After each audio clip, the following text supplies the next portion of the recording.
Now we will discuss about the nomenclature of super heavy elements.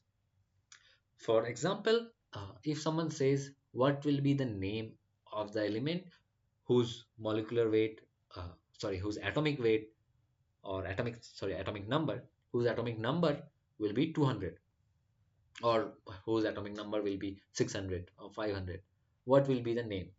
Now to determine these higher elements or super heavy elements, we came up with this nomenclature system.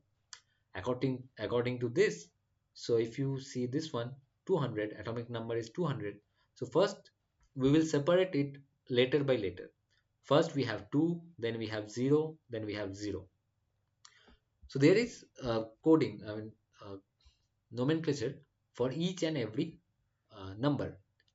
So for 0 we will write un, for 1 we will write nil, for 2 we will write bi, for 3 we will write tri, for 4 we have to write quad, for 5 we have to write pent, for 6 we have to write hex, for 7 it is sept, for 8 we have to write oct, for 9 we have to write n. So whenever we are saying that what will be the name of this atomic number 110, so we will separate it by number. So first there one number, then another one, then 0. For 1 we will write un. First for 1 we are writing this un. For another one we are writing another un, so another un. And for 0 we have to write nil, so we are writing nil.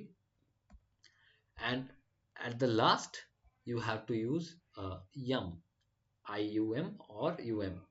If I is already present, you have to write UM. I think this there will be I here. So again, let's see for 117. If you see 117, for 1 we have to write this un. For another one we have to write another un. And for 7 we have to write sept, and then we will add this suffix yum. So the name will be unseptium. Similarly, now we will do the atomic number 200. So for 2 we will write bi, for 0 we will write nil, for another 0 we will write another nil. So we will get bi nil nilium, right? Let's take this one, 109. For 1 it will come un, for 0 there will be nil, and for 9 we have to add n, and at the end we will add suffix yum, IUM. So the name will be un nil n yum. Fine. And this symbol will actually take the first letter of each numerical root. For example, if you see for atomic number 200, bi nil nilium, so in the bi the first letter is B, and in case of nil the first letters are N, so it will be B and N.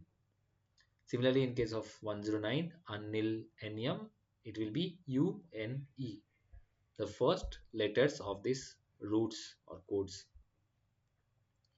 So this is how you do the nomenclature of super heavy elements. So you don't have to assign any name, you can just simply call it by its atomic number. Hey genius, I hope you liked the video and the concepts are clear. So if you want to know more and if you want to learn more, you can go and check the periodic table and periodic trends folder. I have already uploaded 7 lectures on this topic. Please go and watch all those 7 lectures. I hope it will be very useful for you. And if you think these videos are knowledgeable, please share it with your friends and don't forget to subscribe. Okay? Thank you. Bye bye.